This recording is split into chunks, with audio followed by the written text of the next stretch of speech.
Game over, man. Game over. Johnny. You're gonna need a bigger boat. Why so serious? Roll out. I am Iron Man. This is a tasty burger. Welcome to the In Session Film Podcast. Welcome to episode 595 for July 29th, 2024, and I'm Jay Ledbetter. And I'm Brendan Cassidy. Hey, thanks for joining us, everybody. It's good to be back. Welcome if home, sir. You're keeping score. This is the first show after we took a week off, and yeah, I'm not sure, Brendan, if we've ever taken a week off before. I feel like we've always found a way to have a show. I think we have. I think there have been a few occasions where we have taken the week off, and in some cases that may have been due to unfortunate circumstances. Maybe it be like technological reasons or something where we're just like, screw it, we're not doing it this week. We'd have to go back through the archives and see how the weekly schedule has, fluctuated, if ever. Because I don't know. I could have sworn we at least did once or twice. I know we missed at least one extra film when you and I were running that show.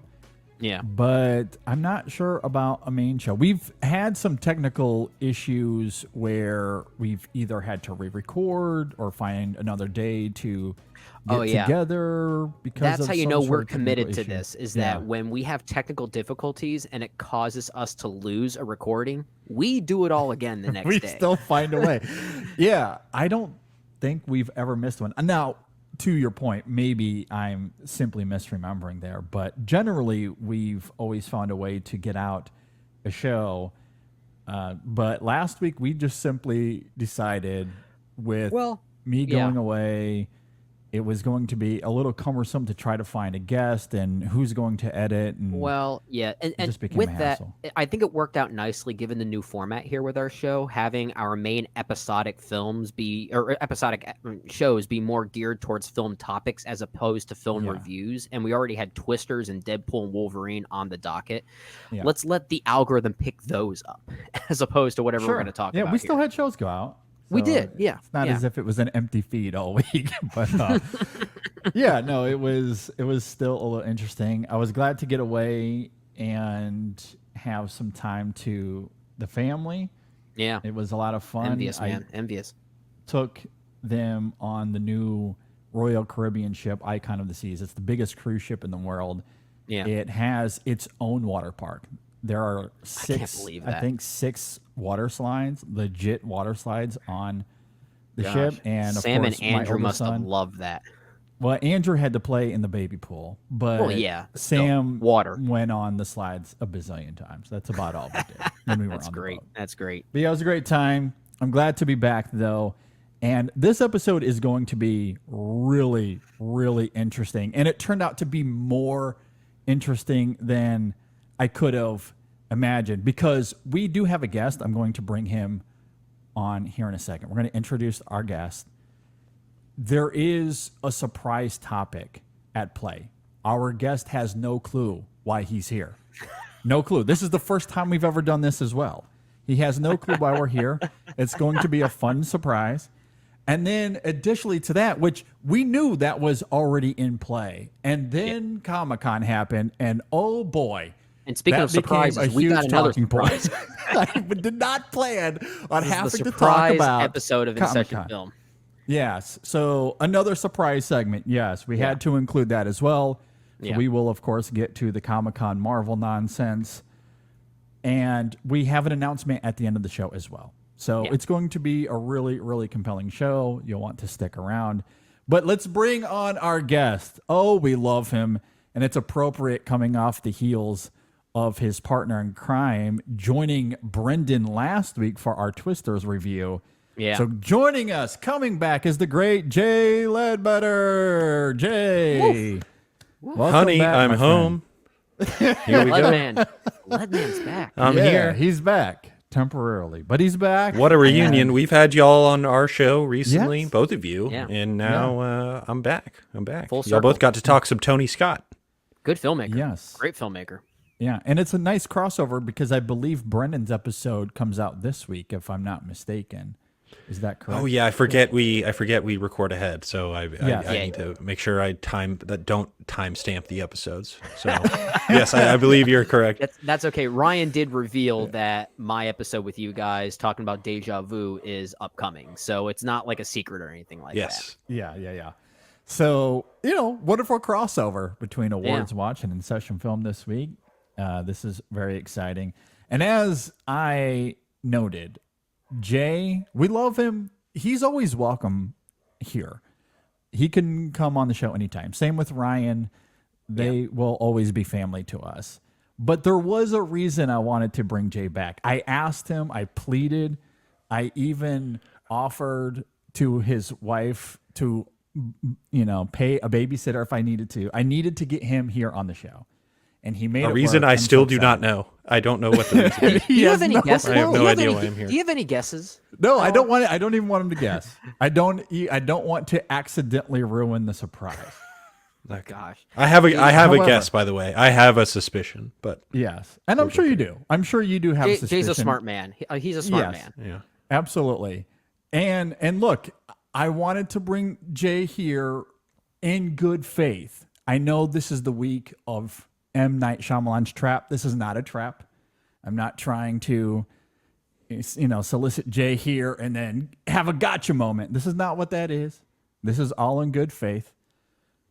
But Jay, I wanted to talk to you about how great, and I mean this genuinely, how great Michael Mann's Miami Vice is.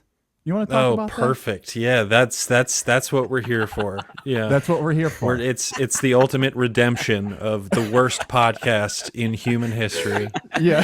Okay, so serious question, Jay. Was that your suspicion somewhere around that? Wait, is that actually what we're doing? That's absolutely what we're here to talk about. Yes. Are you serious? I am. He's not kidding. Serious. He's not kidding. I had no idea how you were going to take this one. Oh, okay. Yes. No, that was not what I was expecting. Oh, God. That's not what he was expecting. But that's why I knew ahead of time you didn't need to prep. Miami Vice is a movie you could talk about in your sleep. I know you've seen it several different times over, and it's a movie that you continue to love more and more with each watch. Now, to Jay's sentiment there, for those that are not familiar, we did a Michael Mann series a few years ago when Ryan and Jay were still on the team and doing extra film, and Jay had joined us for our Miami Vice review during that series. And I went back and listened to it, Jay. I know you have absolutely no desire to, and that's perfectly understandable. Never. Absolutely not. I will say the first 25 minutes of that review is actually pretty cordial. There isn't anything all that contentious about the conversation. And even as you and I started to go back and forth a little bit, it still wasn't nearly as contentious as maybe my memory remembered it to be. It wasn't until really toward the end when you and I simply saw the artistic value of the film a little bit differently. And I think what's interesting about coming into this conversation is that while I still hold to some of those criticisms, it's still not a top 5 Michael Mann movie for me. However, in terms of the value, the gap that you and I had during that conversation, I went back and revisited the film, not last week because I was on the cruise, of course, but the week before. And, when I reached out to you, it was the first time I had seen the film since doing that series. And I listened to that review actually prior to revisiting the film because I wanted to have some context in mind as to your perspective and what you were trying to say. And while we didn't agree on it, I wanted to have something to cling on to as far as trying to have a different experience than what I did the first time. Not that I wanted to force anything, but I wanted to see what you saw. And I don't know if it's because of the conversation and re-listening to it and hearing what you had to say, or perhaps it's just the Michael Mann of it all and how much I've come to love and adore him. Yeah. Or the recent resurgence for this film in particular over the past couple certainly of weeks. could be part of it as well. It was a hot Twitter topic the last Yeah. few weeks. Yep. Certainly something Absolutely. else that sparked it. It could also simply come down to something to the effect of, maybe I was having a bad day when I watched it prior to having that conversation. I really don't know. Also, and I thought about this earlier today as well. And Jay, I know you've talked about this a lot when you guys were doing this on Extra Film, and you still continue to talk about this on your show as well. But like the idea of doing a movie series and seeing the progression of a filmmaker in a real time sense, because you're watching these back to back to back as we talk about them here on the show. And that is a really fascinating experience. You do get to see how a filmmaker evolves over their career. And with Michael Mann, there is a pivot point with Miami Vice in some ways. I still think a lot of classic Michael Mann is in that film, but I think there was something about how much I had loved pretty much every film up until Miami Vice that the jarring experience, I think, threw me off a little bit. And so I didn't have quite the same joy.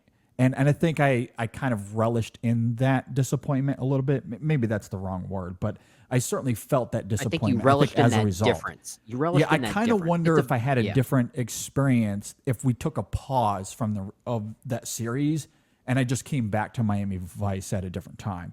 Kind of like what I did a couple weeks ago. Because I watched it outside the context of that series. And I did have a different experience.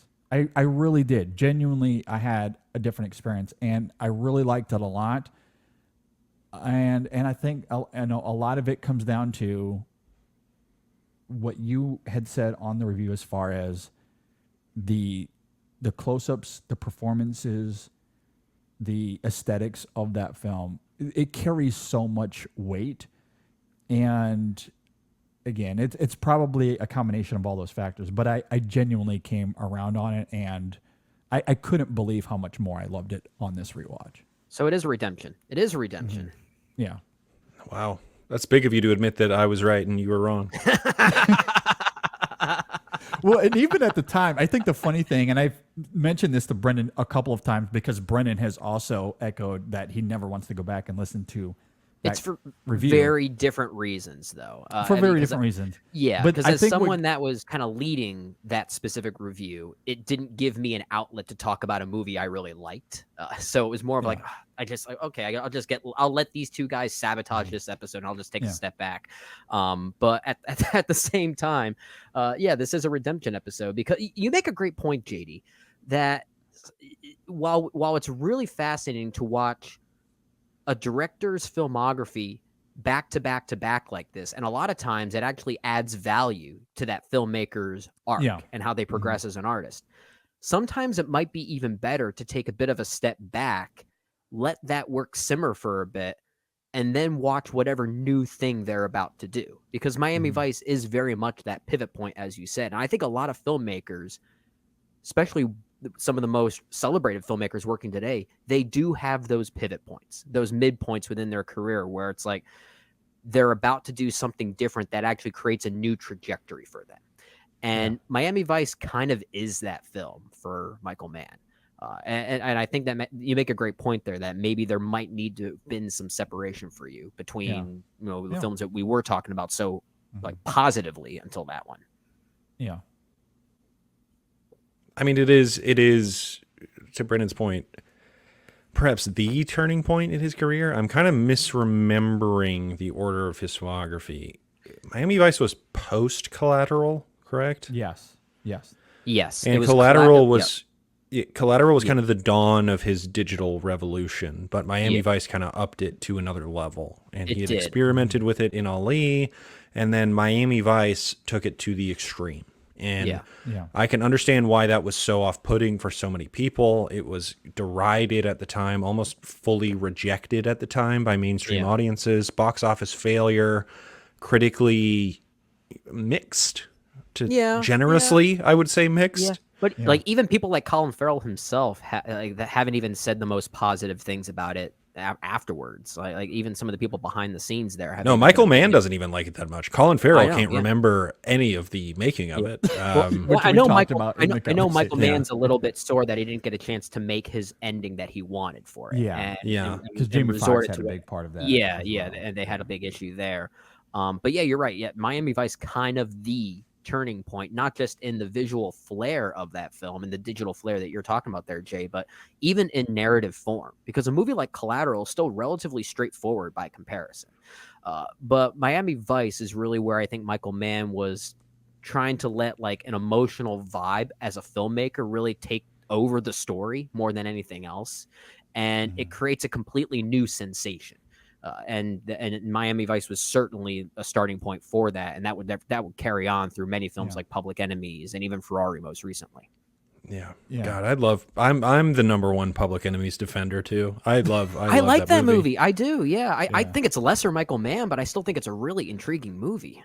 Yeah, it is like my number 9 Michael Mann, and I still think it's like an excellent film, but that's just how much I love Michael Mann. That is very much a film where the medium is the message, where the documentary style of that film is kind of entirely driving what that movie is about. Yeah. And this, I think, is kind of the beginning of that, where it is very much becoming about the surveillance state, right? And it is it is antithetical in many ways to the trend of the time, because this was a time where you think about the Starsky and Hutch movie, for example, where it's kind of playing with those ideas of the 70s, 80s aesthetic and portraying it almost satirically, but also acknowledging how quote unquote cool it was. And Miami Vice is a film that certainly remains cool in a lot of ways, but also exhibits a certain level of darkness that some of those movies were afraid to do. And honestly, most movies generally are afraid to do. That is a film that is so romantic and so violent, and a lot of people would probably call it incoherent. I think I've seen it enough times that that's not the case for me. But it's a fascinating film in so many ways, and really the achievement of it for me is the aesthetic. And for many people, they prioritize plot over aesthetic, and I'm an aesthetic first kind of guy a lot of times, and that's why it speaks to me so much. Yeah. Well, especially when you can take aesthetic and almost turn it into a narrative device in a way. And I feel like Michael Mann does that with Miami Vice especially. Like it almost feels like it complements narrative and actually adds to the trajectory of where that story goes, that you could almost sense where it's going and understanding the emotions involved without the script telling you that. And I think that's what's so fascinating about it. And that was probably the biggest change for me this time around. And I'm curious as to the percentage of people that have had a similar experience, including you two guys. I don't know if you recall, but in that conversation, both of you admitted to not liking this film when we first saw it too. Yeah, absolutely. Oh yeah, for really, sure. The biggest distinction here is I'm just, a few rewatches behind you guys, because at the time we're ahead of the race. We did that review, that was more or less a first time watch for me. So this is like the second time I had really seen it, and I'm curious as I get to it a third and a fourth time how much it will grow, and I think JD, that it'll grow on those rewatches. The fact that you called it essentially a first time watch when we did that review some years ago, and you still didn't hate the movie, means you were even ahead of people even at the time. To finish that thought, that was the irony and what got lost in the conversation, because I still liked the film. Yeah. Like, I think I would have given it a 3.5 on Letterboxd, maybe even a 4, because I do really love the aesthetics of it, the vibe of it. There was a lot to really like about that film. We just disagreed on one certain element of it, but the disagreement was so vehement that it got long. Like it made the conversation made it sound like I hated the movie, and it was far from it, which I thought was kind of hilarious. I honestly, that review is deep in the recesses of my mind. I do not remember it. Like Inside Out 2, just kind of throwing it way into the back of the mind, never going after it again. Or whatever that pit is in the first one where things get forgotten. That's where. Look, Yes, and exactly. it's understandable. That review is hanging out with Bing Bong in the memory dumpster. Yeah. I'm with you, Jay. I'm with you, but like I said, it's for personal It's reasons. not 'cause as bad as we make it out to be. Honestly, for listeners out there that want to go and check this out, I don't want to hype it up to something that I don't think it actually is.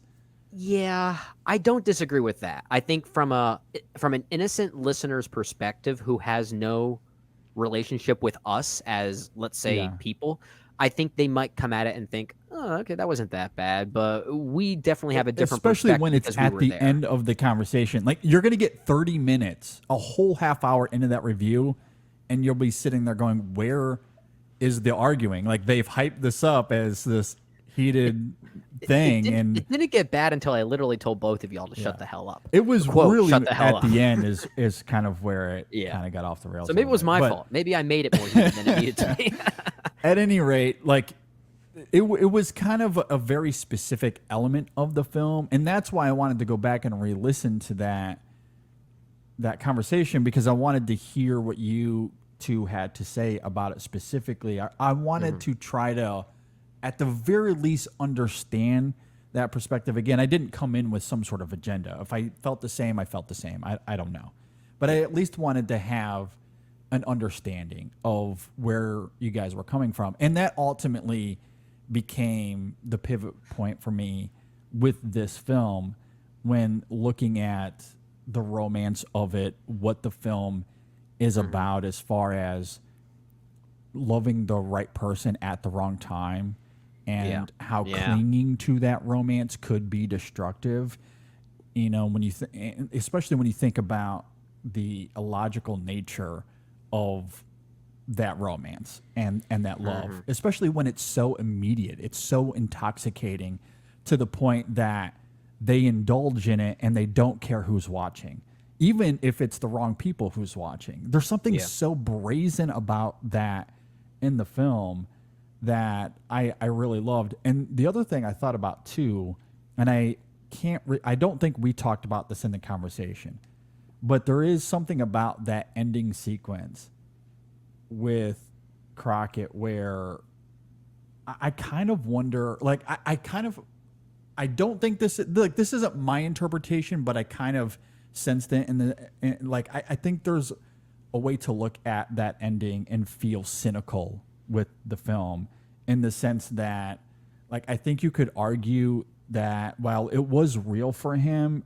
he always knew it was going to be short-lived, that it was never going to go beyond this series of events, but he engaged with it anyway. And there is something a little, I don't want to say gross, but something a little strange about that. Like, I kind of love the dichotomy of it was real, it was something he felt, but knowing that it was never going to go beyond that, but still kind of talked about it as something he wanted beyond being a police officer.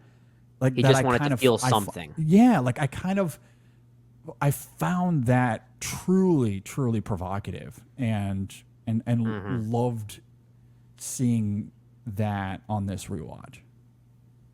It's certainly a very provocative movie. I mean, I hope that you rewatch the theatrical cut. One of the few instances where the theatrical cut is better than the director's cut. It opens with Linkin Park Jay-Z.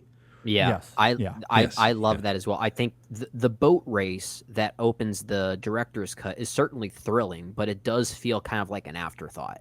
There's something about that instant needle drop to set the tone that's so jarring, but also weirdly unsettling.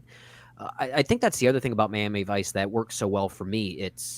We always talk about a great soundtrack that can elevate a movie, but Miami Vice, I think, is a great example as like how the music almost fits within the directional effort of Michael Mann to add to that emotional resonance. I've never seen a director have that much reverence for Chris Cornell the way he does, and the use the of man loves Audio Slave. He loves him. But the way he utilizes Audio Slave in his movies, whether it be Collateral or Here with Miami Vice, it almost feels like it's part of the script when it's not. And even lyrically, a lot of times it's just the music. A lot of times he loops a certain instrumental passage from those songs without any lyrical content, and yet it feels like it's weirdly serving the story. And that happens especially within the final 10 minutes of Miami Vice are weirdly saddening, and I don't even know if I can explain why. It enveloped me in such a way that I can't really explain, and I love that about it. Yeah. No, it's fantastic, and you couple that with Mann's commitment to practicality and realism. I just love that so much of the dialogue is jargon that's never explained. Oh, it's It's so so good. good. Yeah, it's so good. I mean, look, I got a Heat poster over my shoulder over here. So, needless to say, I'm a huge Michael Mann fan, and that is one of the things that I love so much about Mann is he trusts the audience to interpret that jargon that you're talking about, where you might not fully understand what is being said, but you'll get the gist of it. Yeah. And it's just nice to hear intelligent characters being good at their jobs. It's one of my favorite things. Yeah. And that is so much of what makes Michael Mann so great. From Thief, his first film, on to Ferrari, like his latest film. That's one of the things that sustains in all of his films. You know, the only film of his I haven't seen is The Keep. And from what I understand, it's probably the one I don't need to see. No, because it's weird. Well, I mean, I want to see it because of how weird it apparently is. I've heard people describe it that way so often. But without that film, I look at Thief all the way through to Ferrari. I think there's an argument to be made that he's the best filmmaker who ever lived. And it's like, he's that consistent. He's that great. JD, I'm curious, given this rewatch of Miami Vice, how does it rank for you in Michael Mann's filmography? I don't know if you've done that exercise. And that's the thing. Like, I still don't think it's top 5 for me. I loved it much more than I did previously. I still hold to some of the criticisms that I mentioned in that conversation. I don't think it wholly works for me comparatively to some of his best works. But I still prefer Thief, still prefer Manhunter, Heat, and probably The Insider. Like, I think those are still my top 4. Okay. But Miami Vice could be that 5th film there, for sure. Interesting. So you I might think even I would put it at 5. Yeah. You put it above Collateral at this point now. And and obviously I really like that. Yeah, I remember you too. really liked that one quite a bit. Yeah, I like Collateral. I am a big fan of Black Cat now, it turns out.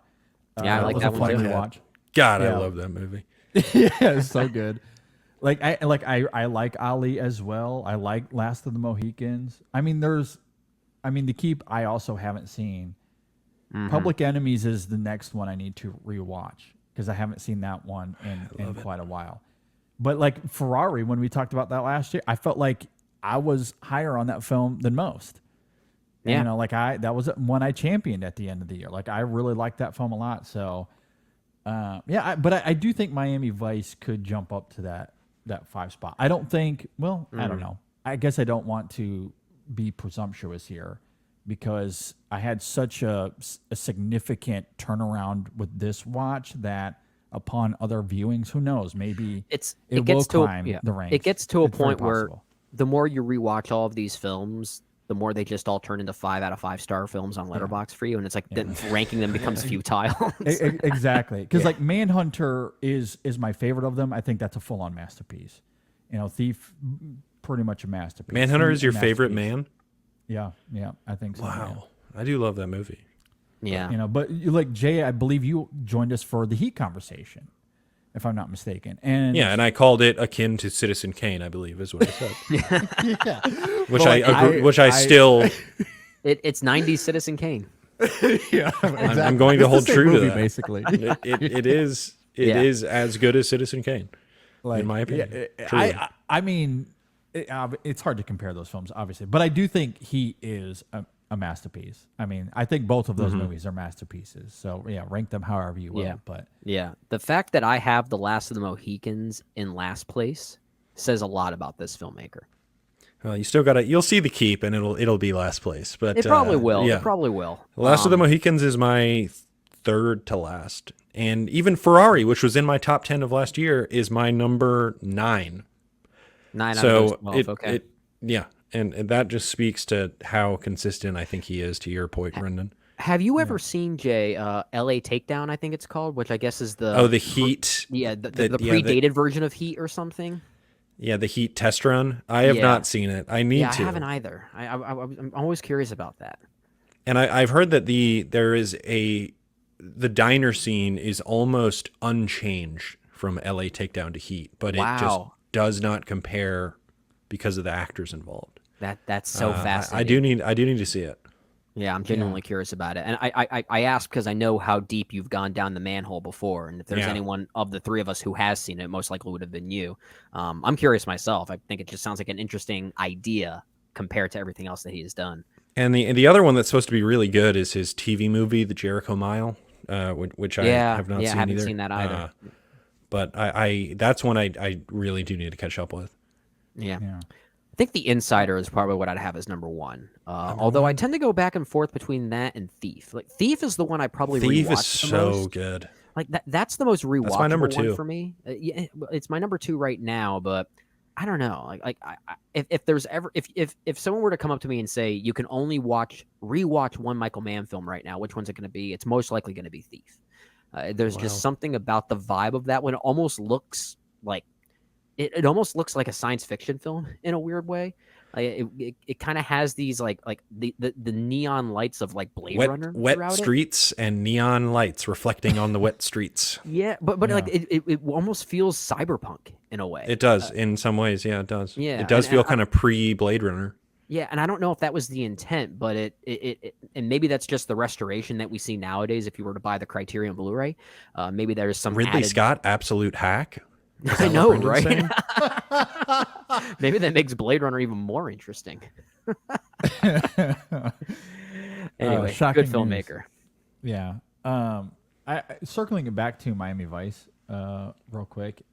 Okay. Another thing that really stuck out to me this time around, because on the last conversation, we of course talked about the infamous Jamie Foxx of the film, and not just his presence in the movie or the lector of at times, but the behind the scenes and why that character is edited the way he is in the film. Why he kind of disappears. Yeah. I think what's so interesting about that and what Michael Mann does with the film, and I don't know fully the details as far as, you know, what that entails, how it forced him to re-edit this film or rewrite some of it. But it is really compelling to me given those circumstances and how he simply pivots to Crockett and Isabella and the romance that blossoms here, because those scenes here are obviously pivotal to the film, and they're so striking, so arresting in the filmmaking, in the close-ups, the use of music, the choreography of it all. It really is fantastic how he's like, you know what? Jamie Foxx is on, you know, he's being a diva at the moment, and we can't use his character, so we're going to do this instead. And he uses it to the film's advantage in such a way that it makes the film all the more striking in the end. It adds a despondency to Tubbs in a way that kind of mirrors Crockett in its own way. That like each of their respective stories are such great parallels in many ways, and the way that Tubbs and that is that his character's name, by the way? Jamie Foxx, is it? Am I blanking? He's Tubbs. Crockett is Farrell. Yeah, okay. I was blanking on that for a second. I just had to second guess myself. But the kindling that occurs between Fox and Naomi Harris's character, Trudy, I think it is, like they have something similar in that way. And I think some of those latter hospital scenes are really effective. They're really good. Yeah. No, I mean, when Fox is on screen, and maybe that was another thing for me as well, because again, I don't know, maybe I was really tired the last time I saw this. I don't know. But I do remember not loving Fox's performance in this. And I kept waiting for that shoe to drop. And like I think he is really good in the role. I think maybe it did come down to some of the editing of the film and his character and how he simply disappears. But I think when he's there, he's really good. And you're right, those hospital scenes at the end are really poignant, and I think he's very good in those moments. But I just Also, love his how, sex scene is very funny. It is, yeah. I did get a laugh out of me. It is really good. That's true. That's very true. Yeah. But I just love the Michael Mann of this film and how I assume some of that was changing this movie on the fly and just utilizing that romance as the nucleus of this film and telling a story about a romance that could have been something special and interesting, but given the circumstances of these characters, it's just something that's never going to happen. And I don't know if you expect that walking into a Miami Vice, given those opening sequences, especially. You know, you think about that moment, like of the drug deal going down, and you get the car or the camera inside the car as the 50 caliber is raining down, and those guys are being blown to hell, and you're like, holy hell! Like Michael Mann and his commitment to realism is really visceral in this moment. And same thing even with the ending of the film and how he had to pivot because again of Fox and his divaness. They had to rechange the ending. But that shootout, and hurricanes and gang shootings, various location. things. Yeah, absolutely.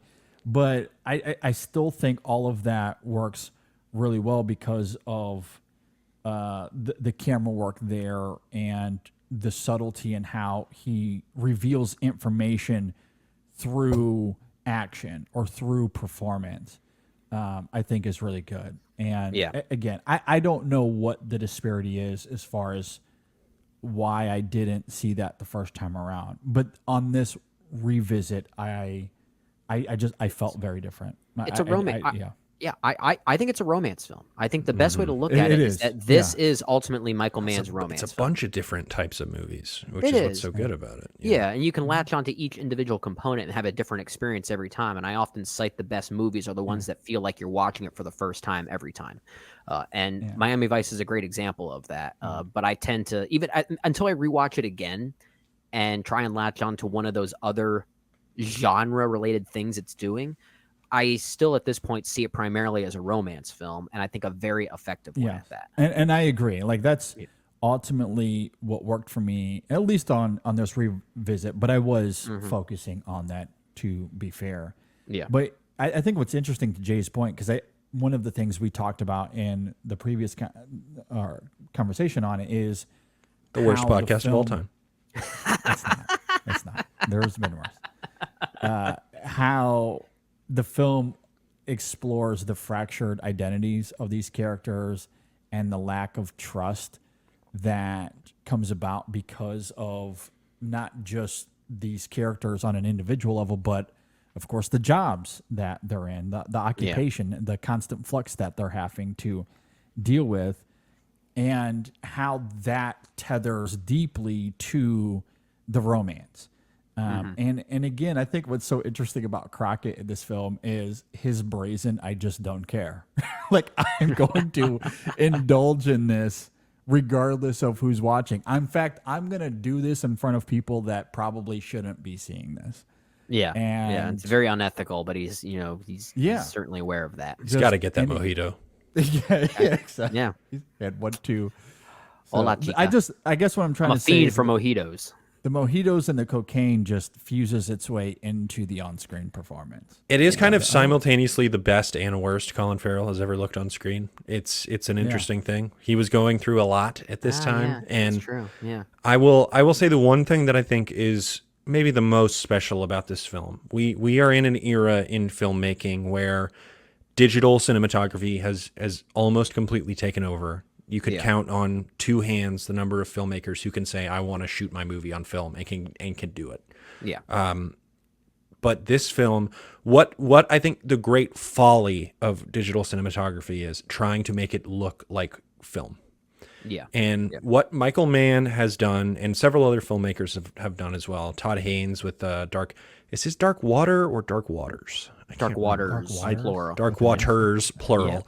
I think that is one of the great digital uses of digital cinematography in film.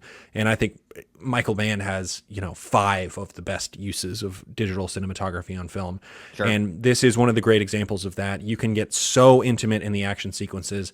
I actually think his use of digital cinematography in Black Hat is one of the greatest ever. So symbolic the way that for that film. It is. I mean, that's a movie about the changing of the guard, the manual to the digital. But this film utilizes similar techniques where it is all about getting super close-ups, going around corners, the mobility of the cameras, and also that digital grain of the time, because this wasn't a 4K digital camera, right? I mean, this is in some ways off-putting visually, and I would argue purposefully off-putting in some instances, as far as the aesthetic is concerned. And it is, I think, why so many people rejected this movie when it came out is because they were like, oh, Miami Vice, it's going to be like all pastels and yachts and glamour and all that stuff. And then you have Colin Farrell, who's like, this dude, like, he's not the fun cocaine guy. He's the disaster cocaine guy. He's the sad cocaine guy. Yeah. He is the sad, yeah. And it's this film that is far more urban than you think of when you think of the Miami Vice TV show.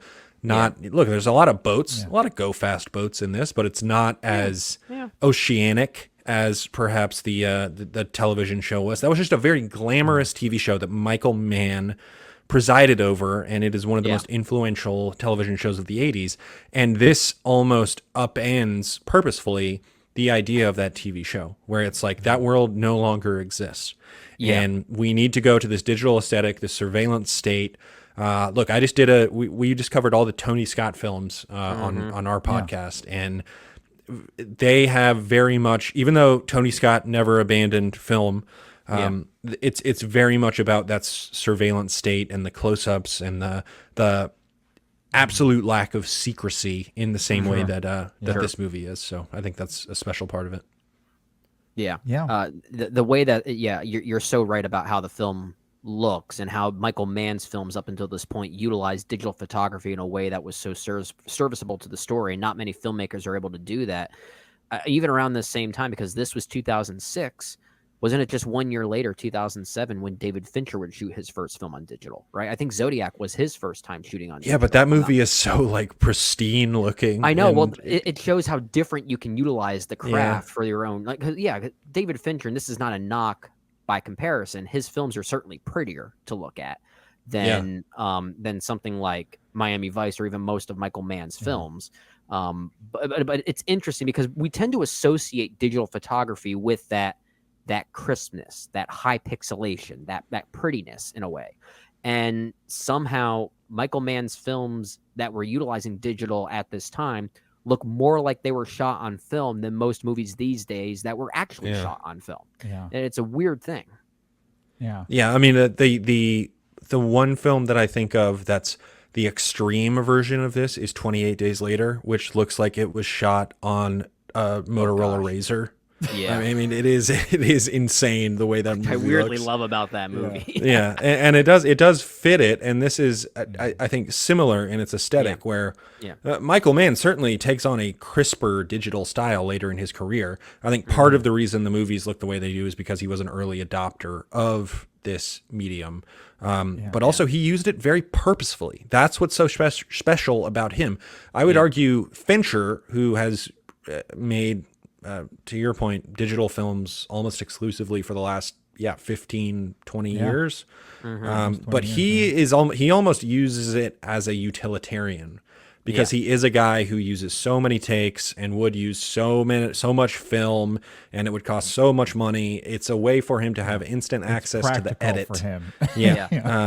Very much so. The one time I feel like David Fincher's digital approach serves the story and the thematic essence of a movie of his, similar to Michael Mann, is maybe The Social Network. For sure. I feel like that's maybe the closest. But even though, like, that's a very still a very pretty looking film, but it's Yeah, but his films look so good that you can't tell well, the difference. Yeah. When I say pretty, I don't mean that as a bad thing. It's just a very different aesthetic thing he's going for when compared to someone like Michael Mann, who utilizes digital photography in an ugly way. And to your point, I think that's what makes it so fascinating. He leans into the differences between digital film and film or whatever. Digital and film. And film, absolutely. Yeah, I mean, digital photography can often feel like a buzzword. And the thing is, great filmmakers know how to make good movies and make movies look good, regardless of what they're shooting on. And it certainly comes through with filmmakers like Michael Mann and Fincher, despite the differences there. And I think what I also love about Miami Vice in that regard is the irony that this is set in Miami. And most films about or that want to shoot Miami, they want to focus on the shininess of the state. And how pretty everything is, and look at the beaches and the palm trees, and it looks great. Don't you want to come vacation here? And Michael Mann's like, no, we're gonna show the grime and the grunginess of Miami. I think that's why. I think that's another reason why I really prefer the theatrical cut over the director's cut, because of that opening shot not being that epic boat race, which does have a lavish beauty to it. I think that's the wrong message to set for a movie like this. Yeah. Well, the club is also just so visceral. But my whole take on digital cinematography is, I think the ceiling of digital cinematography is very close to the ceiling for film, but the median digitally shot film is so much worse than the median movie shot on film. And the floor of a digital film is like under 6 feet under. Like it's like hell. It's like hell. And so many movies succumb to that aesthetic. Like Netflix movies are just terrible. 85% of the time just god awful. That makes for a great message here, that sometimes the stock that you're filming on is not going to be the thing that saves your movie. I mean, in another recent example, everyone behind the scenes, they were talking about how, Twister's coming out was shot on 35 millimeter Kodak film. It's like, this is a big deal. And you watch that film, it's like, I couldn't even tell that was even shot on film. It's all about other aspects that go into that. Rendering it, how do you color grade everything? How does everything happen in post-production to actually capitalize on what you physically shot? And that's something that Michael Mann is so meticulous about. The way he actually crafts the image that was captured and how it can be formatted in the way that he wants it to be. Yeah. Simply comes down to a filmmaker having a vision. Turns out. Who would have thought? Yeah. And Michael Mann's certainly the best of it.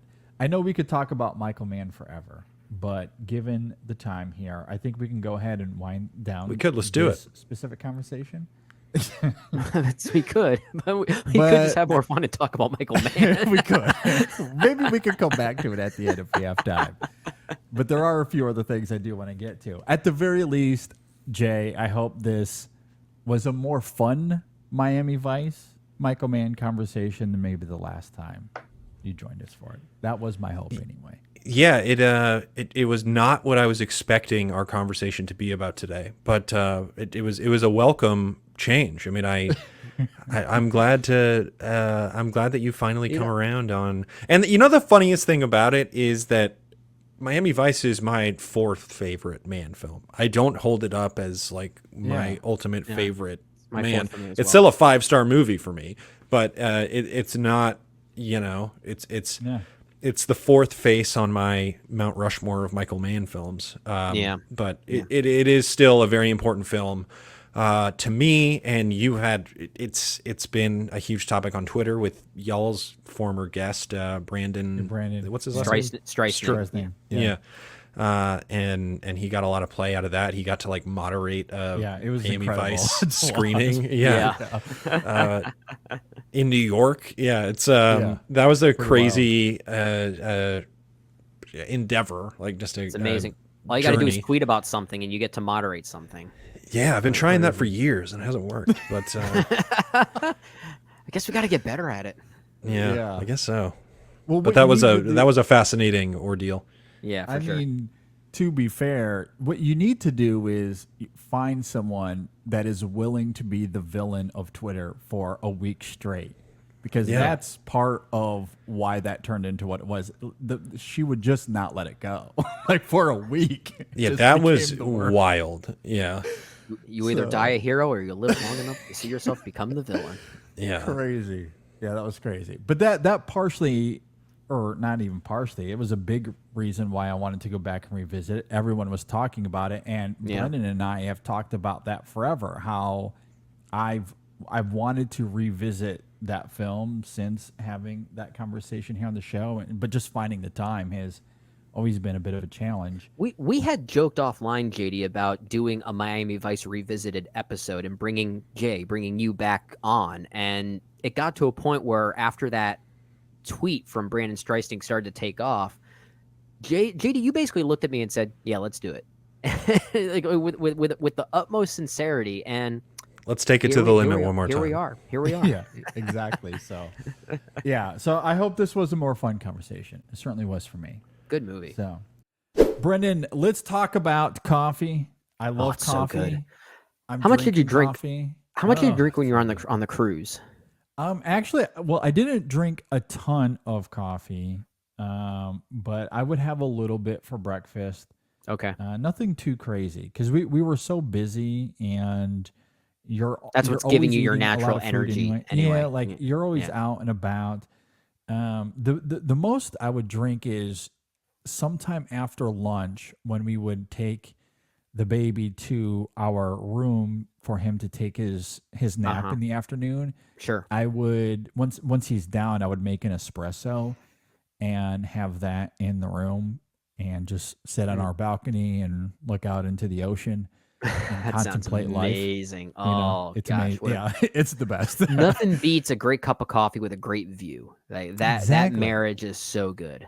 And what goes great with the best views is the best coffee, and that's why you Absolutely. got to check out Coffee Cult, because it is the best. It's all about quality. You can get Absolutely. coffee anywhere, and a lot of coffee places, they want to acquire cheap, lesser grade coffee because they want to make a little bit of profit. Just And a little they bit. Just a little know- bit. They know you're going to want milk and sugar and all of these other additives that, one, spike up the price of the coffee and make it more into a dessert than coffee. Yeah, it's caffeinated milk. Exactly. And look, that's not great coffee. Coffee Cult isn't about making specialty drinks. They're about specialty grade coffee, which is high-end gourmet coffee. This is coffee that already organically, naturally has notes of honey and chocolate and strawberries and blueberries, depending on the coffee. Like whatever it is, it already has these flavorful notes that don't need additives to it.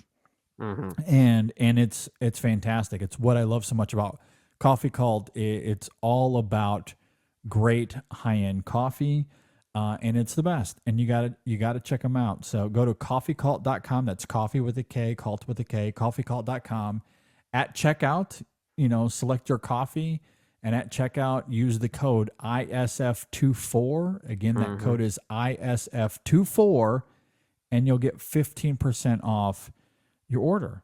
So it's a great way to check out the coffee. And look, if you it's so like it. good. If you like the coffees, you can subscribe Yeah. and get them every 6 weeks, 8 weeks, whatever frequency you like. You can set that frequency, and that automatically comes with a 15% discount if you subscribe.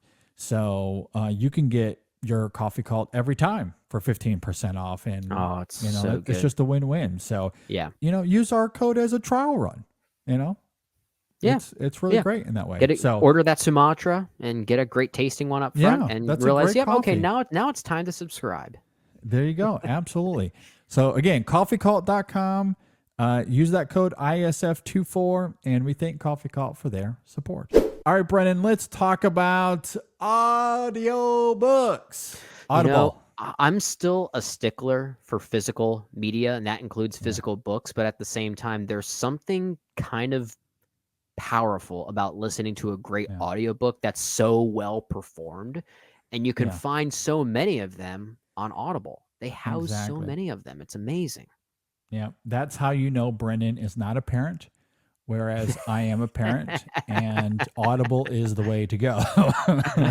I mean, my wife loves audiobooks as well, and she's found many of them via Audible as well. And I've listened to some of them as well. It might not be necessarily content I gravitate towards, but I certainly can understand the power of a great audiobook based on what she's listening to. Oh, I've loved Audible. Yeah, I've listened to a lot of books on there. I'm an avid listener. I famously, at least within the context of In Session Film Lore anyway, went through all of the Harry Potter books last year. Yep. In which Brendan and I talked a lot about that experience on our Patreon bonus content. Yeah. And it was a great time going through all of that. I'm reading the Lord of the Rings currently right now. And that's been an interesting experience all on its own as well. It's so good. And I'm going to get to Dune next. Like Dune's next. Oh, yeah. You're going Frank Herbert. Classic stories. And guess what? They're all on Audible. All on Audible. It's fantastic. And if you want a 30-day free trial, go to audibletrial.com/InSessionFilm. We've obviously only listed a handful there, but they have over 150,000 titles to choose from. They have a ton of stuff. Everything from like classic, fun sci-fi fantasy, but there's a lot of like education books on there. There's business books, whatever you want, they certainly have it there. So go to Audible. I vouch for them. I've used them for the last 3 years that I've been subscribed, 2 or 3 years, and I love it. I absolutely love it a lot. The app is real easy to use. So again, that's audibletrial.com/InSessionFilm. And you'll get a free audiobook. I should mention that as well. You get a free audiobook download and a 30-day free trial. I mean, a lot of good stuff. You can't go wrong. You can't go wrong with that. So go check that out. Go check out Audible, and we thank them for their support. Now, something that's not as fun, and I know, Jay, I apologize. I didn't want to necessarily bring this up here with you. I know you're the biggest Marvel fan on the planet, but there's nothing I wanted to do more than talk Marvel with JD again. Yeah, exactly. It's what I miss the most about my time at In Session Film. Exactly. However, I do wonder if we will find some agreement here, because what Marvel did at Comic-Con, I truly think is one of the most obtuse decisions they could have made. They are clearly having a midlife crisis at the moment. Marvel is, and bringing RDJ back for Doctor Doom, I think is at this point, I'm willing to eat crow if it all works out and it's great in execution and it makes a bajillion dollars. But I think the choice as it stands right now is one of the worst decisions they could have made, and RDJ as well. I mean, I don't necessarily need to hold the floor here entirely. I see Jay smirking in a way. He's probably going to come out and say, I love the decision. No, I think I from a business standpoint, I think it's kind of genius. I think it's going to make them a lot of money. Yeah. So from that standpoint, they're looking for that hook. That's what they're going for. It's a hook casting decision. My question is, if they're bringing Robert Downey Jr. back, he has to be connected to Tony Stark in some way, right? And that's been a lot of the conversation that I don't understand, because people are talking about this as if he's not going to be a Tony Stark variant. There is no way that Robert Downey Jr., given the legacy that he left behind as Tony Stark, would come back to this role as a completely different character altogether. I just he would don't buy if that. The check had enough zeros next to it. I mean, maybe that is the case, and I'm willing to be that cynical if is indeed that. But I can't fathom, especially off the heels of an Oscar and presumably wanting to do more roles like that. I just can't fathom that he would sign up to do this if there wasn't a specific purpose to it. I wholly believe, you cannot convince me that it's not going to be a Tony Stark variant. That's what this is going to be. It's going to be like, and I think coming off the heels of Deadpool, I saw a really great theory on Twitter earlier today, and that I totally buy. Coming off the heels of Deadpool and Wolverine and what they introduced there as far as this quote unquote anchor being of the sacred timeline, I think Tony Stark was that anchor being of the 616 universe. Mm-hmm. And now that he's gone, that timeline will start to shrink until they find a new Tony Stark, which is where they'll find this variant but it turns out that he's not the Tony that we know. He's actually Doctor Doom. That's how this is going to play out. 100%. That's how that's going to play out. Yeah, it's playing out this idea that the Marvel Cinematic Universe's greatest hero is now becoming their greatest villain. It's like this literal yin and yang. It is so obvious that's what this is going to be. That sounds just awful. I gotta just agree. Be honest. I agree. Awful. So many people are talking lazy. about so many people are talking about how interesting it's going to be. That what if Tom Holland's Peter Parker has to come face to face with this man again, and now he has to defeat him. People are saying how interesting that's going to be. To me, that's just Marvel once again refusing to commit to closure. What made Endgame so fascinating was the idea that we're seeing a sense of true finality.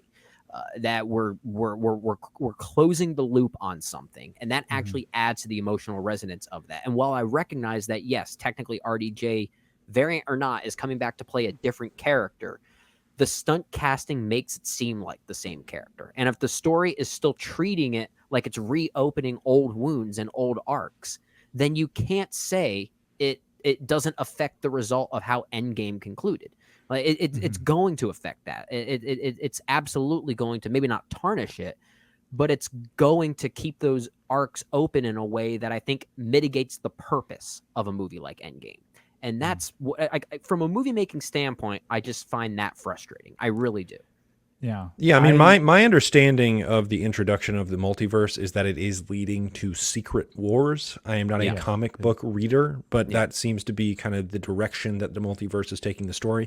Yeah. I think the introduction of the multiverse, while it has wielded some interesting results, is like catastrophic to the drama of the MCU, right? Yeah. And it's interesting when they turn it into a farce like Deadpool and Wolverine, which I thought felt as much like an Austin Powers movie as an MCU movie, and that's what I liked about it. Because of that multiversal, like playing with the multiverse, and kind of making fun of the multiverse, treating it like it's not important. Yeah, exactly. But if you look at the true human stakes, the multiverse almost kind of discounts all of it. Where I understand that the Wolverine in Deadpool and Wolverine was not the Wolverine that we've known for the last 25 years, but there wasn't enough of a difference for it to really differentiate itself from the Wolverine that we've known. Sure. And I think Hugh Jackman kind of puts that thing on his shoulders and makes it something that it may not have deserved to be. But that's a problem across all this stuff is the multiverse is such a hindrance to the stakes of the MCU at this point. I weirdly think when I'll just say this very quickly and then I'll let you jump in, JD. I weirdly think that when we get to Secret Wars, there's going to be this hidden acknowledgement that Marvel Studios themselves have realized, this multiversal thing really didn't work. And something's going to happen in Secret Wars that brings the timelines back to one or something. I think something's going to shrink, whether it be the disintegration of even the sacred timeline into something new. I think there's going to be a dismantling that tightens these loops back together. And I don't know what that event is going to be, but some type of catastrophic thing I think is going to tighten these things back up. Yeah, and I'm curious what that's going to be, especially given what we know is coming next with Captain America. Yeah. And that is being sold to us as this more grounded thing. Like they're going back to the tone of the Winter Soldier, is what Kevin Feige is saying, which I think will be extremely refreshing. I hope it's really good. I think that's what the MCU needs at this point, is to move away from the multiverse. I think the Secret Wars storyline in the comics is awesome. I think the idea of aiming for that as a movie end here for this phase is a good idea. The execution thus far has obviously not been all that great. They've made a lot of baffling choices for sure. Yeah. I'm still interested in what that could look like, especially now that they have all of the Fox characters as well. Yeah. I know a lot of people are polarized on the Russo brothers coming back. I really liked Infinity War. I enjoyed Endgame as well. I don't love the Russo brothers outside of You didn't love the Cherry? Avengers. You didn't love Clearly the not. Gray Man? No, it turns out, no. Do not like the Russos at all. It's very possible they caught lightning in a bottle. I'm dubious on what they're going to make of Secret Wars and Doomsday. I hope it's good. I don't know. You know, But yeah. I think at this point, aiming for Doomsday, aiming for Secret Wars, that in a vacuum makes a lot of sense. I think that is the right call, especially given what we've learned about Jonathan Majors removing Kang. Although I still think, given what they've established, recasting that role would have saved a lot of headaches. And we wouldn't have gotten the reveal at Comic-Con if that was the case. They decided not to do that, though. In some ways, I understand that because Doom is such an accessible character. And it's a character that hasn't really been done well in film. And bringing him into the MCU now does make sense. And you have the door open now that Kang isn't something that you really want to deal with at the moment, given the majors of it all. Yeah. So, okay, who are you going to cast? Well, if you're going to do Victor Von Doom, you can't do RDJ. That opens because then up- it's not Victor Von Doom, even if he's named Exactly. Victor Von Doom, and that's where I'm so torn on this. And the Victor Von Stark. Tony Von Doom. It's like RDJ's casting is problematic if it is indeed Victor Von Doom. Well, yeah, because then Given the history of the character, the background of him, and I you understand. can't cast RDJ. I understand that when you look at both of these characters, Tony Stark and Victor Von Doom in the comics, there are parallels you can draw between the two of them as people. Like there are some similarities. Like let's say hypothetically the Tony Stark from Age of Ultron went a slightly different route. There are some Victor Von Doom isms you can draw from there. But the thing is, like, that is Victor Von Doom has such a notoriety as a Marvel villain already that if He's you're a going to huge bring deal. him in, he's a huge deal. And if you're going to bring him in, but you're going to use RDJ to bring him in, it mitigates the possibility of Victor Von Doom becoming a great cinematic presence because you've got this overarching casting cloud masking what could potentially be something else. Masking, pun intended, in this case.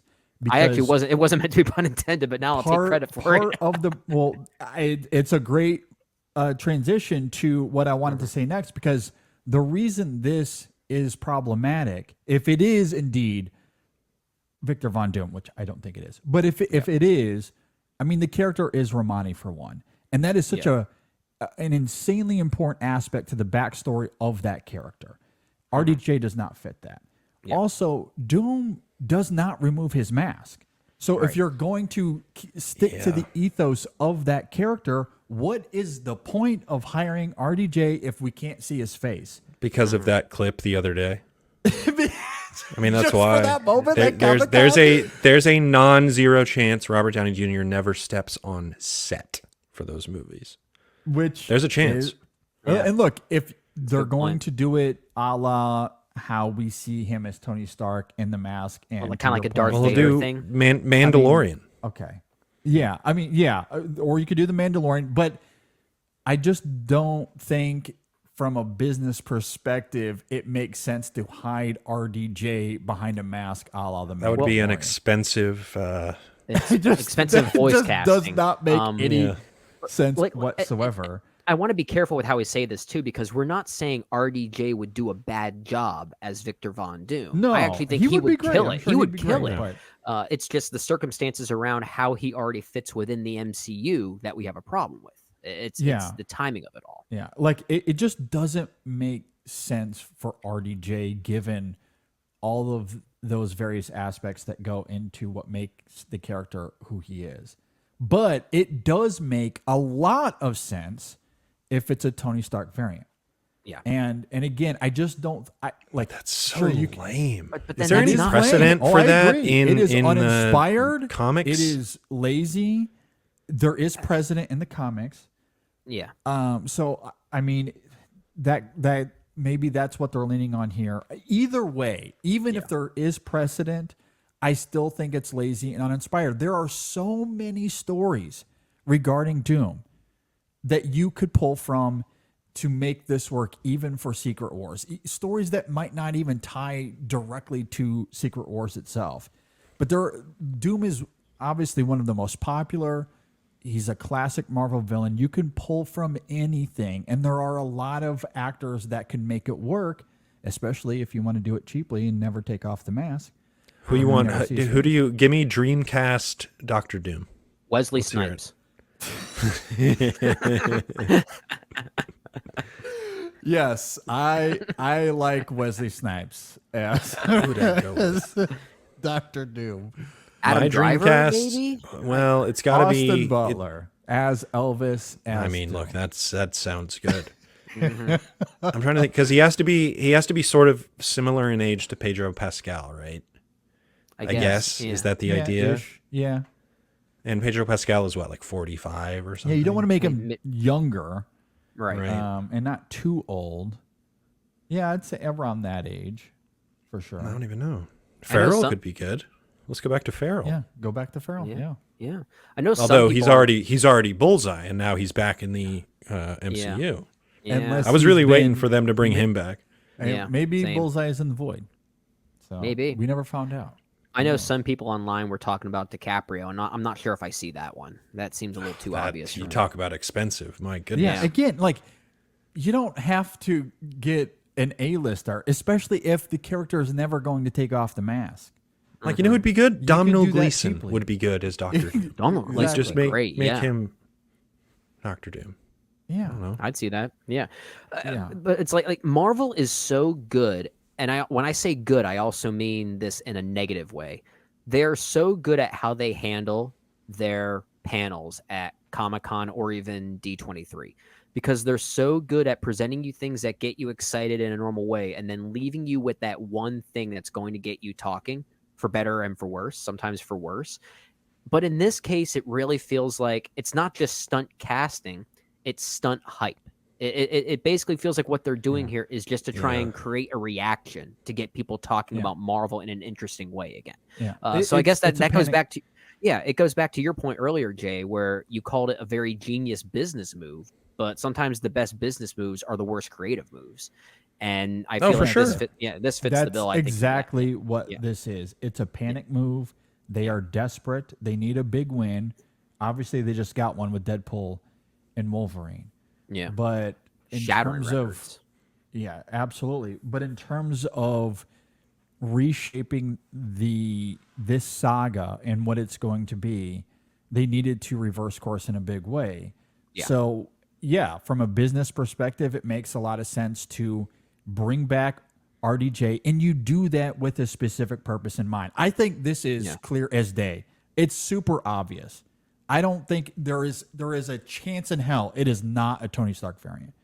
I mean, it's got to be. Yes, it is lazy. It is uninspired. Will it render a gajillion dollars? Absolutely, it will. So, like, I think in this case, to your point, Brendan, it is absolutely both of those things. It is a smart business move and an absolutely uninventive, Creatively bankrupt move. Creatively And you know what the bankrupt. real disappointing part for me is that I thought Robert Downey Jr. had kind of turned a corner. Yeah. Right. With Oppenheimer, he won his Oscar, which I think I'm totally fine with that Oscar one. I thought he was great in that movie. Same. Love it. And I thought he was going to move more towards, being in the Zodiacs and the Kiss Kiss Bang Bangs and move away from Marvel. And he had kind of expressed that in a lot of interviews for Oppenheimer and during the awards race. And my assumption is that they just threw at him.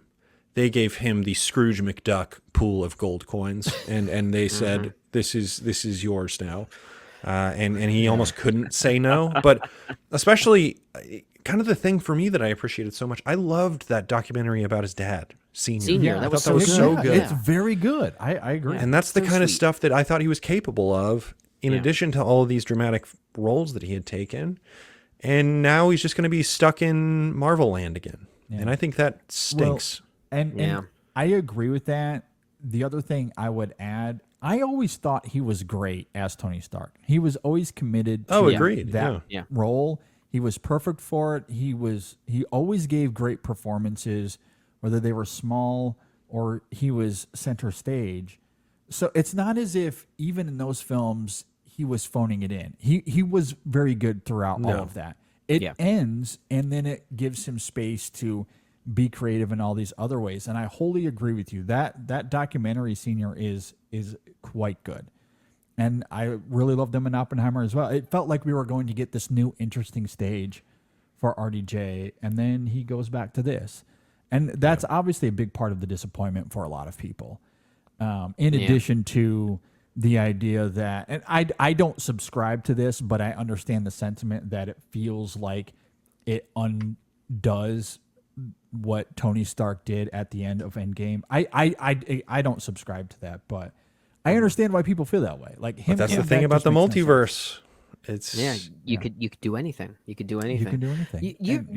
You guys remember the days when Marvel made creative decisions that also made them money simultaneoally? Like they were actually like in a win-win for a little bit, especially with Phase 1. Well, the thing is, I still think like Guardians 3, I thought was still that, right? Yeah. And that was pretty recent.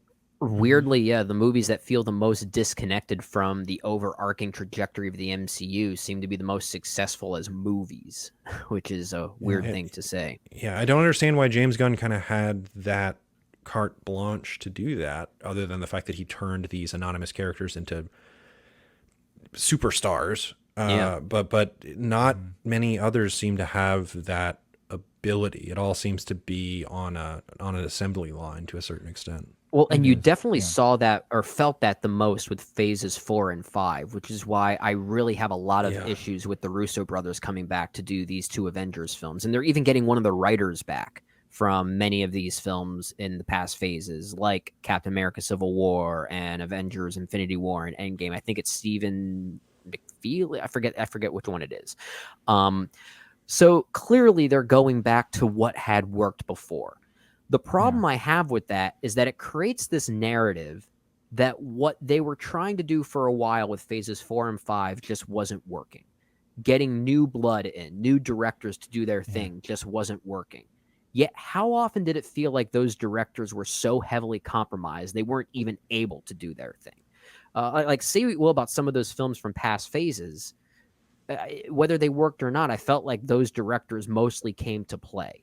At least with movies like the Marvels, for instance, I can't really sense any of Nia DaCosta in that film when compared to something like Candyman or even her first film, Little Woods, I believe it was. Like these movies felt even more governed, even more compromised. And I think than ever she even before. expressed that. She was even like, "Look, I'm off that thing now. That was a gig, and now I'm on to my next movie." I got paid. I got. I'm good. I got finance for my next film, which okay, one for you, one for me. Sure, we talk about that a lot. A lot of people do that. I just hate the narrative that bringing the Russo brothers back seems to suggest that what Marvel was doing just wasn't working. When really the actual answer is no, Marvel, you just weren't letting these people do their thing. You didn't let it work.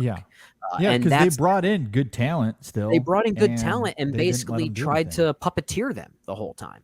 And that really came through in the final product. So I think bringing the Russos back just really paints this ugly, kind of mean, nihilistic message that I don't know if it certainly wasn't intentional, but it really does put a bad taste in my mouth.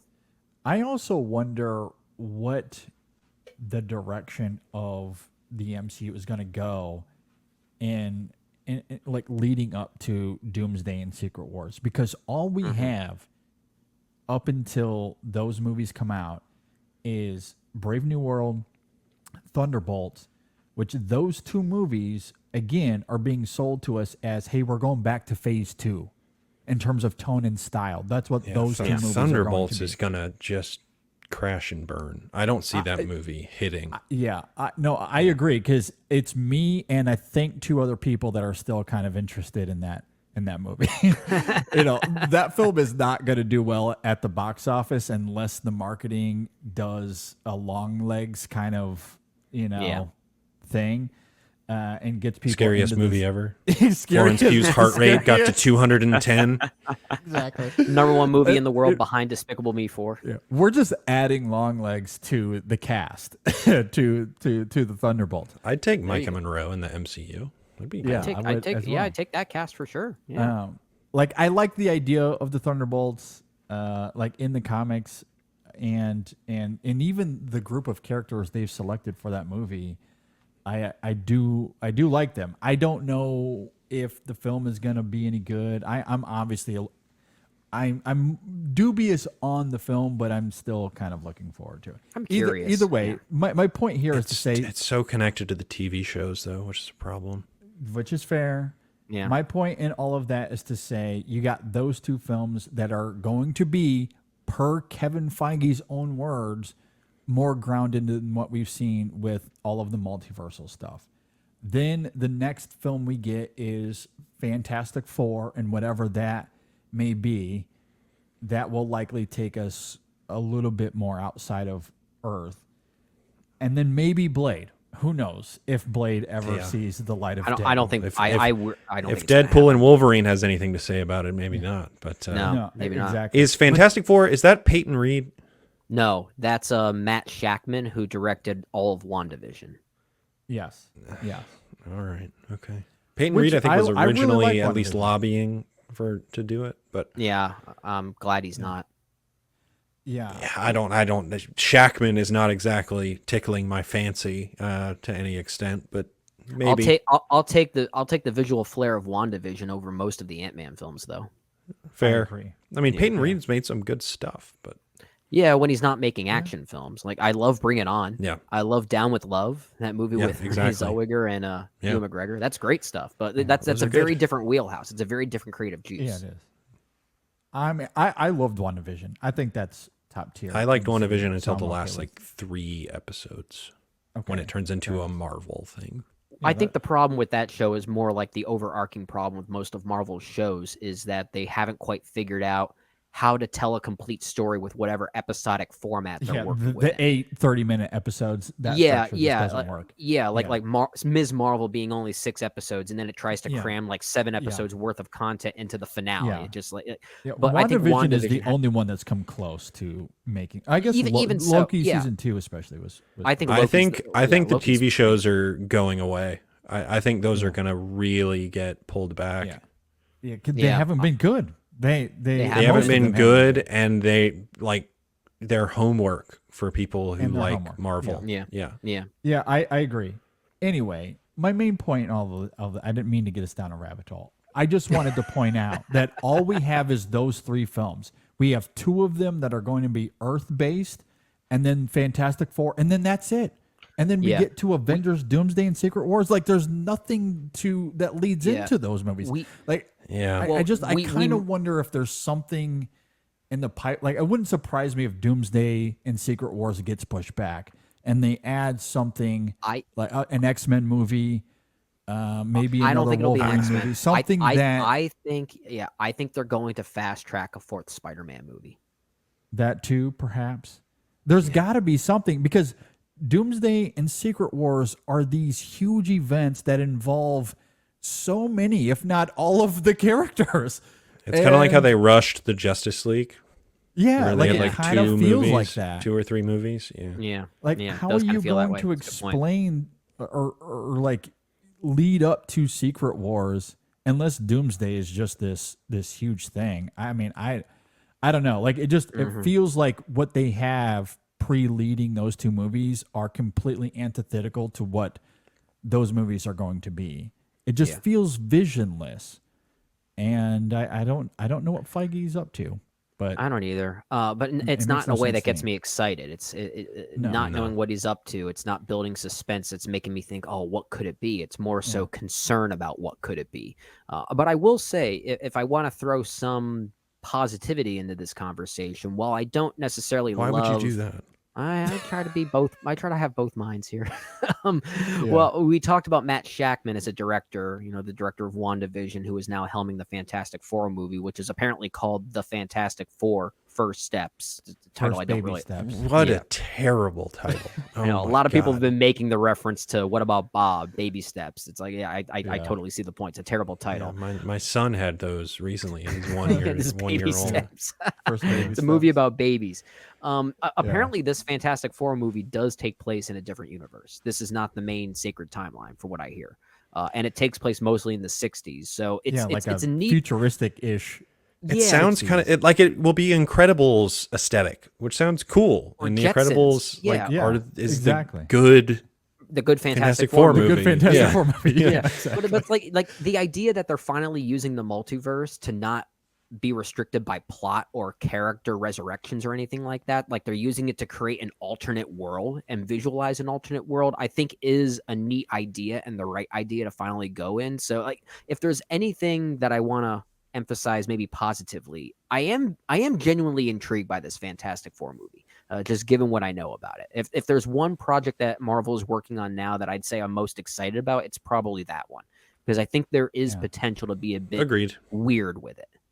Yeah, and they should have led with this, but it's also being scored by Michael Giacchino, and that's all I needed to hear. There was that I'm theme there. that he apparently scored with the four that someone apparently torrented from Comic-Con. It sounds good. It sounds like a Marvel he's movie with an mostly actual really score. good. Yeah, Yeah. it sounds like it actually has a score. Instead of just like caper. God, he's so good. I love Giacchino, he did Giacchino it. so He did much. the Incredibles, right? He did. Yes, he did. Speaking He's of, just gonna So recycle the he's Incredibles familiar score. with the Fantastic Four. Yeah. Yeah, he's done a Fantastic knows. Four movie. They're truly just trying to do the Incredibles 3. Maybe that's what they're just gonna make a live action Incredibles. That sounds like what they're doing. Yeah. If they actually did that, I might have to pat them on the back. If they come across a live action version of the Parr Family, I would probably have to pat them. You're talking to the number one Incredibles 2 stan. So give me I all the love that Incredibles movie. you got. Oh, I love love that I movie. love the too. Incredibles Yeah. too. I think that's a very good Yeah. Pixar sequel. Brad It's an Bird, awesome documentary. genius. Yeah. Yeah. Yeah. I'll see anything Brad Bird does. I need to give Tomorrowland another go. I weirdly Oh, think I I'm gonna love like that that one film. more. I Yeah. love that movie too. Me too. Yeah. Oh, so good. Yeah, I enjoy it. At any rate, the MCU is in a bit of a dire spot, and it doesn't seem as if there's much hope. And this is coming from someone that has generally been the most optimistic, I guess, when it comes to the MCU. I feel like I've enjoyed the ride to this point for them. Like I especially love the Endgame saga. Yeah. And even as messy as Phase 5 was, there were still elements of it that I really enjoyed quite a bit. So, and like as I mentioned earlier, like I like the Secret Wars story, and I think aiming for that it's a little ambitious, and I love that. That if they nail that, it's going to be an awesome movie. I can't wait to see how that comes out. But in getting there, it just feels like there's no vision. The RDJ casting is completely uninspired, and Lame. like I don't love it. Like a Tony I don't Stark love it either. variant that's going to be the main baddie now. Look, RDJ is going to do a good job. Maybe he'll turn me around. I don't know. I still won't love the idea.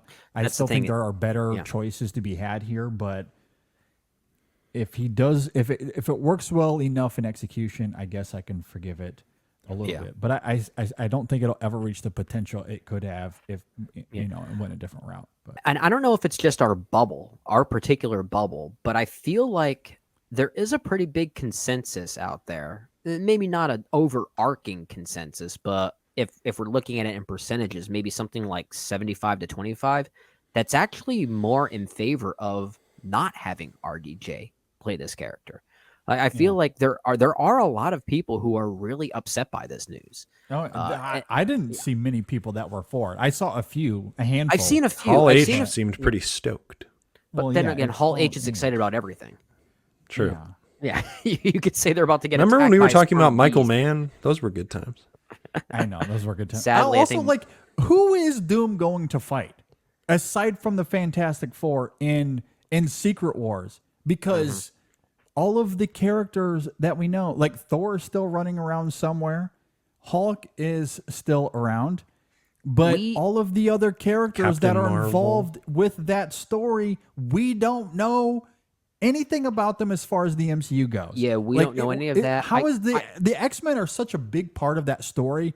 Which X-Men? Are we talking about like First Class? Like, are they coming back? Like, JD, they I have think- to establish something here. I think you're right that Avengers, Doomsday, and Secret Wars is going to be pushed back, or maybe it was you, Jay, who said that. One of the two of you I said did, that. yeah. I I think said JD that. said that. Yeah, I'm well, exhausted. I'm exhausted. But anyway, we know that Marvel apparently has another panel planned for D23 later this year. So I don't think There's got to be something else they're working on. I don't think They'll they bust have- out the big timeline again. Yeah, Yeah. it's gonna. I mean, There's another slate here. There's a slate. there's that can got to take- be. Yeah. because as of right now, Doom is fighting nobody. He's fighting a small Avengers team, I guess.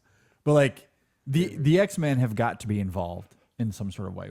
Aside from Fantastic Four and Hulk and I guess New Cap, I don't know. Like I don't know. It's They not gotta Secret figure out how to Wars deal with unless you get all Jackman. these other characters involved. Yeah, Hugh Jackman, he's going to be involved until he's 90. They got to figure it of out. course. Yeah, they got to figure it out. I will say that joke from Deadpool Wolverine has aged gracefully in the past couple days. Disney brought him back. They're gonna make him do this till he's 90. 90. Exactly. Yeah. Yeah. Turns out it's true. Yeah. Okay. Well, we can end that. We for can the let Jay sake go to of bed. Lifting Jay's vibes a little bit. We're running a little bit low here on time. I did want to briefly talk about Twisters since I did miss that review. I don't really need to get into this a whole lot, I guess. I will echo a lot of what you and Ryan had to say, Brendan, on that podcast review that came out last week. It's a film that I really wanted to like more. I had been looking forward to Twisters all year, especially once we got that. Was it at the Super Bowl? We got a Super Bowl teaser. That was when we believe. first saw anything about the film. Yeah. Was that Super Bowl ad? I was hyped. I saw that. I was very excited. I love the first Twister. It's a film I've seen a bazillion times thanks to my wife. So it's a movie I've been looking forward to all year, and I agree with a lot of what you guys had to say. It's a film with an identity crisis. It doesn't know what it wants to be.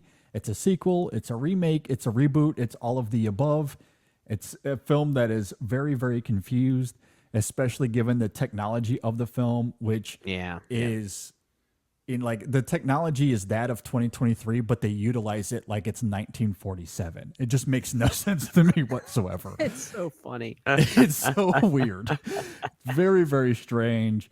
And then you include the performances here. I know a lot of people have really dogged on Daisy Edgar Jones, and I hate to add another voice to that choir, but I don't think she is great in the film. She doesn't have much charm, lacks chemistry with the rest of the cast. Anthony Ramos isn't very good either. He's very much phoning it in. The soundtrack, what the hell is that soundtrack? It's extremely messy, very uninspiring. I don't mind it's the idea. very weird. Oh, I don't mind the idea of going country with it because it is meant to take. It's not the genre. It's the implementation and the editing of implementation's there is one needle drop, and Ryan and I talked about this in our review. There's one needle drop that is absolutely amazing in it, and it's when they first meet Tyler Owens and they chase through this tornado through what looks like this wind farm through these wind turbines, and they drop the song "Arkansas" by Chris Stapleton. That is a killer needle drop. Probably the best scene in the movie as far as an action set piece is concerned. Yeah. Yeah, like it's not that every song itself is terrible or every, not all of it is bad, but it's just very messy. You don't get it's just any strange. you don't get any tracks from like a Mark Mancina segueing into Van Halen's Humans Being, which is what a fist pump of a moment that was in the 1996 film. And it's like, while I think a song like that wouldn't necessarily have a place in the tonality of this movie, Twisters, there's something disappointing about it being not here for me, because like the way people react to hearing a song like Danger Zone in Top Gun, whether you like that song or not, if you didn't hear it in Top Gun Maverick, that's a problem, right? Like that song is almost synonymous with that movie. Sure. That Van Halen song, I think, is synonymous with Twister. And the fact that it's not in this movie is kind of annoying. That's fair. Totally fair. Yeah, no, and it's a dumb song. Like lyrically, it's stupid. Yeah. But musically, it fits the Twister mold for me. Yeah, no, very, very fair. Yeah. Another thing I'll say, I do appreciate that the script attempts to flip the formula from Twister regarding our allegiances. I did find that to be affable. Sure. Specifically, the idea that Javi, is that how you say his name? The Ramos character. I think it's Javi. Him and his crew, the way they're represented in the film initially is antagonistic, despite aesthetically mimicking the antagonist aesthetic from the initial Twister. I thought that was interesting. And then on the other side of that coin, the quote unquote antagonist, at least how it's initially represented in Twisters, is more like the crew we love from Twister. And then of course they kind of flip that as the film goes. I don't think it works in execution. I think it's a little wonky, but I like the idea. Like I don't mind that attempt. What won me over mostly was the final act of the film. And Glenn Powell's magnetism. Like, it's pretty good. The Powell of it all is fantastic. He's really great all the way throughout. And Lee Isaac Chung, I think, really comes to play in that final act. Like, really leans into the absurdity of it all, but kind of still maintains a little bit of that poignancy underneath. Like, I think he finds a balance there that works for me. So, Jay, did you see Twisters yet? Negative. Okay. Okay. I'm so behind on new releases this year. I've seen like 30 new releases this year. You're also watching a lot of Tony Scott films, so I think you have a good excuse. Well, yeah, I watched almost every. I think I skipped one Tony Scott film. I think I skipped The Fan, but all the others I watched. Even though The Fan I kind of like, but time and all that stuff. Yeah. Time, We cover directors, and I watch every film, even the ones we don't cover. So that's how you do it. Yeah, you're gonna be writing full books bore on into these those topics. things. Yeah. I'm reading a lot of books on these topics. Well, there you go. Time taken away from you. Speaking of time, for the sake of it, we can move on to the last thing here real fast. I want to make a quick announcement. So this is episode 595, which means we are close to episode 600. Yeah. And if you've been listening to the show for a long time, you'll know that we do these yearly retrospectives at the end of August. And we are at the year 2000. We are at the millennium. Yeah. And we are doing that retrospective, I believe, on episode 599. That's what I believe it is. Yeah. So for those of you listening right now, you could probably guess what we might be doing for episode 600. Yeah. So we're gonna do that retrospective, and we'll do it as we've always done it. We'll likely have some sort of review of film from 2000. That is representative of that year, and then Brendan and I will trying to think of what do our top 10 movies of that year of 2000. And been doing a lot of homework. It's been a lot of fun. Still have a lot of homework to do. It. I'm very Still have behind. a lot of homework to do. We got about a month until we do that retrospective. So now it's not a good time. Not a good time. Yeah, because I mean, that's what happens when you buy a house. You have a lot of work to do that takes away from movie watching. Exactly. I have bought the truck from Twisters. I have dug into the ground, and I am not moving. I'm doing all my homework. That actually seems like a great place to watch movies, Exactly. What are you guys covering? Scary movie? which I actually kind of like. Chicken I don't Run? know. Maybe Chicken Run rules. Chicken Yeah. Run rules. Good movie. I do like Chicken Yeah. Run. Yeah. In seriousness, though, I'm not sure what we're covering yet. We still have to decide that. There are a lot of options there for sure. Not sure. Yeah. I mean, yeah, there's some really good options. I And, have. like in seriousness, maybe Crouching Tiger, Hidden Dragon. Yeah, I was thinking that or Almost Famous. I'd I was say thinking one of the two. those two. Yeah. Because some of the other ones that could be eligible, we've already talked about in some shape or form on the podcast before. Yes. Yeah. Whether it Yeah, be a bunch of between them. you and I, JD, or Jay, when you and Ryan were doing one of your director series back on Extra Film and you were still with us, some of the films from this year did fall into that. Like there are 2 Soderbergh films from this year Yeah. that could have even fallen into that. And Wong. Yeah. Wong Kar-wai. Exactly. Yeah. Yeah, absolutely.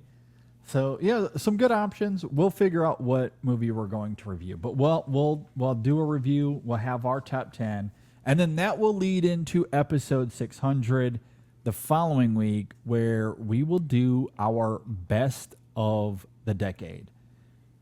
We did this a few years ago after we transitioned to 2020, and we did our best of the decade for the 2010s. A really great episode. That was one of the most fun episodes we did in 2020. I did I that really one. loved that a lot. Yeah. Or did I do that one separately with Ryan? I think you did that with guys Ryan did it separately. Yeah, I think we did Yeah. it separately. Yeah, Yeah. absolutely. So we're going to be doing that again for the 2000s. It'll be a similar format. So if you want to go and I should have done the homework. I should have looked up what episode that was. But if you just go to the website, InSessionFilm.com, just search Best of the Decade, you'll see that episode there. If you want to check out the format, how it's going to look, it's very similar to our yearly, our year-end episodes that we do. Yeah. So really looking forward to that. That'll be episode 600, our Best of the Decade for the 2000s. It's Movies. been crazy. Good Yeah, movies. We started 2009, like back in what, 2016, 17, something. Gosh, to that we're effect. old now. Yeah. So we've been slowly working our way through the 2000s for a while. And about Ugh. 9 years, I would say. So it's been That about just a made me decade, nauseous. roughly. Oh my gosh, you just had to bring it up that way, didn't you? Yeah, absolutely. We're all getting old. It's very exciting. So yeah, be on the lookout for that coming soon. Jay, thanks so much for being here, man. This was a lot Yeah. of fun. Yeah, it was a great throwback. Always love getting on with you guys. Looking forward to doing it again in the near future. So thank you. Absolutely. And next time, tell me what we're talking about so I that I will. can It won't rewatch the be- movie. Yeah. I wanted it to be a surprise, though, Jay. Can I tell you what I thought we were doing? Yeah, I was curious about that. I thought we were doing Shyamalan rankings. That's what I thought we were going to do. Oh, Well, you can interesting. come That was back my for guess. that too. Yeah, Yeah. You can do that maybe, too. maybe we'll do that next week. A lot of good, a lot of bad. Yes. But even the bad is absolutely. interesting now, unless it's It's Last funny. Airbender. It's funny you say that because I just tweeted out my ranking of M. Night before we got on here. Yeah, I I have some just questions done for that. you. Okay. Fair enough. I'm sure a lot of Gotta people check do. this out. Yeah, there's one particular ranking or one particular placement where it's like, whoa, you're definitely stirring the pot with that one. Which one is that? The Sixth Sense. Oh yeah. Well, again, it's not that I don't like it.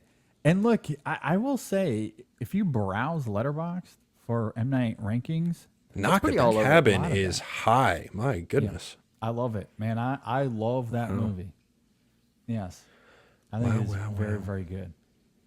I But like yes, M. Night. I really like do. everything in like that top.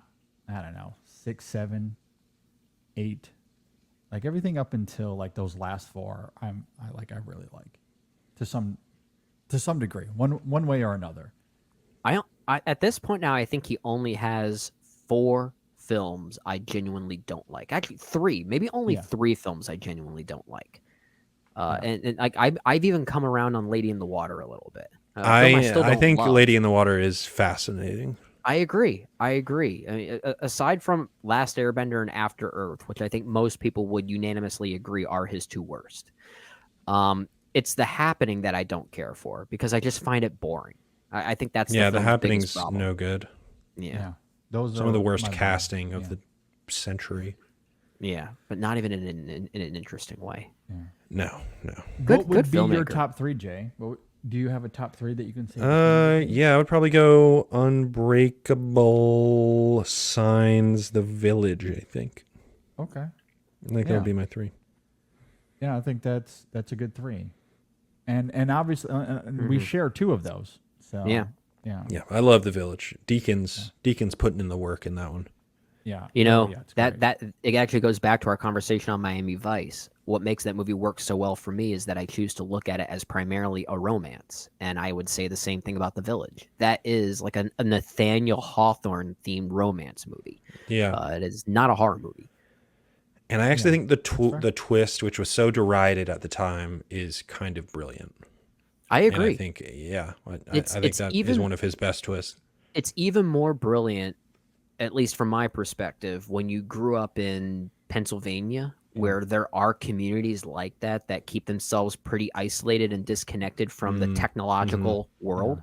Like it reminds me a lot of what I've experienced in Lancaster County, for instance, the Amish Yeah. and Mennonite culture specifically. I mean, I say this in a joking way, but it was not uncommon for me to be late to school when I was a kid because we got stuck behind a horse and buggy. Like, it was that kind of world. Yeah. And M. Night being from the Philadelphia area, it makes sense that maybe he did draw inspiration from those communities for The Village. And I love that. I love the sense of truth in that, even despite the ridiculousness and how it's executed. I think that's a fascinating movie for that reason. Yeah, that's another movie that I've come around on. I mean, at the time that came out in 2004. Yeah. I was one of those that didn't really care for the ending all that much. Oh, but people I- hated that movie when it came out. Yeah, oh, they did. Yeah, I know. I don't know if I hated it. I think I was more disappointed than anything. Yeah. But watching it now, especially as a parent now, like I look back at that film and it's, the tragedy of it is very moving. It's a weirdly predictive movie, just aesthetically. Like the way it treats horror in the way that it does, it actually reminds me a lot of how modern horror movies nowadays are trying to progress in a more self-serious way. I actually see a little bit of Robert Eggers in The Village. I was about to say The Witch. Yeah. So like in a weird way, I think that movie is kind of predictive in a way like Unbreakable was predictive for the superhero genre. Like there are things that M. Night was doing at that time that I think was weirdly ahead of the curve. But I also really appreciate that now he's just doing like prestige Twilight Zone episodes. episodes. Yeah, I love it. Yeah. Oh, I want to rewatch Old again so bad. The filmmaking in Old is so good. cool. Oh my God. Yeah. That's one of the most visually interesting movies of the last several years. Yeah, I'm with That's why, like that alone is why I have it ranked as high as I do. It is visually exquisite. I wholly agree. I still have some narrative issues with that film. Oh yeah. but I actually hate the twist in that movie, but you. yeah, that's fair. Totally fair. Yeah, but it is exquisitely shot. Like, it's a well, it is. wonderful film. It is, and it isn't. Because I've talked to people who are like, "Why does it look like that? What are they doing with the camera?" And I'm like, "They're doing awesome stuff." As well. Yeah, I love it. He's treating it like I a love it, toy. yeah. He's like a kid with a toy. It's so neat. Yeah. It's really great. So, at any rate, thanks Jay for being here. Really do. Yeah, man. appreciate Yeah, it. man, loved it. Great to be back. Good stuff. Yeah, it's good to have you here. Tell us about all of the fun stuff you're doing. Where can we find you online, my friend? Yeah, I'm writing some stuff every now and then over at awardswatch.com. We've got our podcast over on the Awards Watch podcast feed. We do a show called Director Watch where we go through director filmographies. We are, as this is being released, going through the films of Tony Scott, which both of y'all were guests on that series. episode. And Yeah. Yeah. you know what? I'll spoil it for this show because we want to get some listeners over to our feed. Yeah. We're doing my favorite director of all time, Terrence Malick, next. So God. get I'm excited. Get gonna be excited listening about to that. every episode of that. One of our favorite man. series that we did on some years ago, JD, I think it was. Yeah, that was great stuff. Yeah, that was a really fun. Did you join? And us I'm for any of reading those conversations? 5 books. Are you reading 5 books? Are you Yeah. reading or are you listening to 5 books? Reading. Wow. Straight good up man. eyeballs Good man. on the page. Good man. Physical media. That's where it is. Yeah. Good stuff. Well, I look forward to that because the last time you talked about Malick with us, anyway, tears were shed, and it was awesome. Yeah. It was great. Yeah, that was the most embarrassing. That was even worse than the Miami Vice review. No, don't be embarrassed by that. One of the most That was a embarrassing great things I've ever moment. done. That was a great. It was. I Don't mean, that listen is to an it. It was that a is great an moment. incredibly important film to me. So Yeah. we have not Same. recorded that episode yet, but that's coming up in just a couple days as we're recording this, actually. So Wow. Oh wow. Looking Yeah, forward to because that. I think you've been tweeting about rewatching those movies recently. yeah, Or did I just I watched imagine The that? New World. And Yeah, that's it. I the think I saw final your- line of The New World is one of the greatest final lines in cinema history. it's so good. Especially as a parent. So It's good. just devastating. Yeah. Yeah. Awesome movie. Yeah, that's a good one. That's another. I think Terrence Malick also makes good-looking films. I think his films look pretty. That's a good. hot take. Yeah. Yeah, Shocking. I know. Yeah. I don't like the way anybody's movies look more than I like the way that Terrence Malick's movies look. Yeah. Oh, say that 5 times fast. Yeah. Yeah, exactly. I couldn't even get through it once. He's my favorite director, so I cannot wait. We did Ryan's favorite director last year, Paul Thomas Anderson, and now we're doing my favorite director, Terrence Malick. So you guys haven't actually started recording those yet, right? No, we've recorded his 70s movies. We've recorded Badlands and Days of Heaven. Okay. Okay.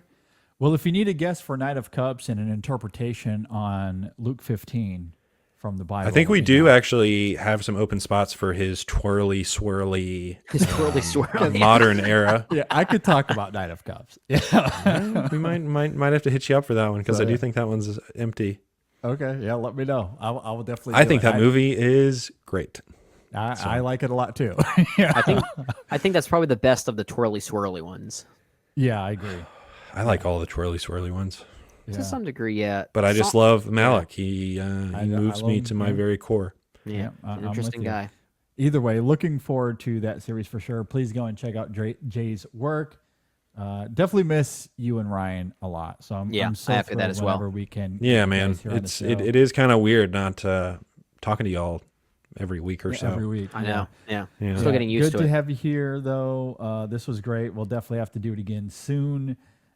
With that, just a reminder to subscribe to the channel if you're watching here on YouTube. If you're listening on Apple Podcasts or Spotify, please subscribe to those as well. Leave us a review. We would greatly appreciate that as well. Follow us on the social media, Facebook, Twitter, Instagram, Letterboxd. If you want to contact us, you can email us in sessionfilm@gmail.com as well. We will have reviews this week as well. Our Deadpool and Wolverine review is already up. Yeah. We will also have a review for Thelma, starring the great June Squibb. That is coming up soon as well. So be on the lookout for that. We will have a new Women in Session this week. We'll have a new Chasing the Gold episode as well. So it's a very, very busy week around here. It is. So be sure to subscribe. As we get out of here, do you guys have any final thoughts on anything before we leave? Oh, I miss you, Jay. That's it. That's all it is. Yeah, there you go. I gotta say, I gotta listen to y'all's Deadpool episode because, I wrote that ended up being like a 1,500 word review I wrote for Deadpool Yeah. and Wolverine, which the gist of which was art is dying. Had a good time. So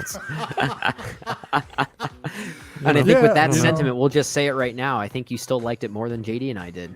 yeah, I mean, also watched The Godfather 1 and Godfather 2 the last couple weeks. It's been a good time. I think those are There good you go. films. Yeah. Yeah, that's another hot take. Wow, you're full of them today. I recommend watching those. Yeah. As far as a final thought for me, I will say, aside from the cruise that I went on, which was a lot of fun, the biggest distraction, I don't know if you've experienced this or not, Jay, but I have been neck deep in playing college football 25. Oh on man! PlayStation. I mean, Like, all I've been doing. I'm out of control. My marriage is on the rocks. We're going through a real tough time. Yeah, I warned Brandy months in advance. Once this game comes out, you're not going to see me for a few weeks. So, And I'll she's tell you, been I'll tell okay you with what my favorite part of the game is I'm an Auburn fan. I know Auburn's roster better than I've known it in years. It's awesome. it. Yeah, it's great for that. Yeah. Yeah.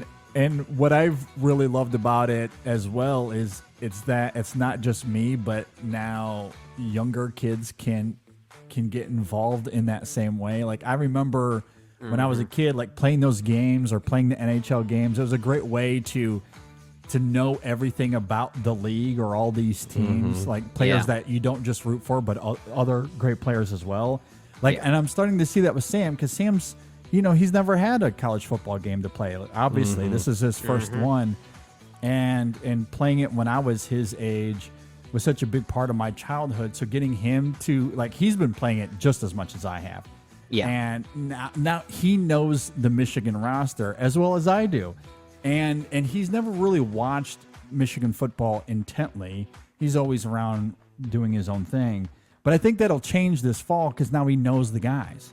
Like he has specific players that he's rooting for.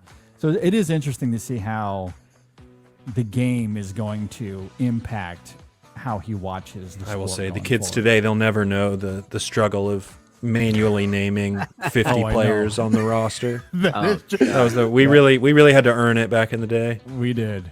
Absolutely. Wide receiver number 2 That's turning into, That's whoever. exactly. I mean, that's how we built our cognitive skills over the years. Yeah, exactly. Yeah. I never did indulge in that. I never really had the time. I know a lot of people that did, though. Yeah. Man, and God bless you for going that far and doing something like that. But yeah, I'm having a lot of fun playing. If you ever want to play, Jay, just hit me up. Oh yeah, we gotta. If I'm not watching a movie, I'm more than likely doing that. So. That's the same. I'm definitely neglecting my wife and child. But as is most of America at this Oh, point. hashtag so. daddy issues. Yeah. yeah, Just I'm wait, turning Brendan. Just turning give it 9 into a months. father in a Terrence Malick movie. Is what I'm Oh doing. my gosh. Let's get a Exactly. camera and flutter around you now. Yeah, and I don't know if you know this, Jay, but I've given Brendan a date. He has a few months to get the ball rolling on the whole child thing. Hey, house came first. Look, you got the house, so now we can move on to that. So The band has to take off first. this too. That's time also next important. year, we're going to be talking about little Brendan. That's all I'm saying. Brendan Jr. Brendan Jr. Yeah. He will not be named Brendan. If it's a boy, it's not going to be named Brendan. I'll tell you that right now. There's only one Brendan. That's me. Zeus Cassidy. I'll take Zeus over Brendan. And I love my Name name. him. You should name him Podcast, like the character in Ghostbusters. Or if we have a girl, we can name her Cassidy. There, Cassidy. Ah, Cassidy. I like Cassidy, it. Cassidy. Yeah. Yeah. There you go. Yeah, maybe I'll do that. With all of that said, thanks again, Jay, for being here. Thanks for watching, listening, everybody. We'll see you next time on the In Session Film Podcast. Oh, Jay, it was great to have you back.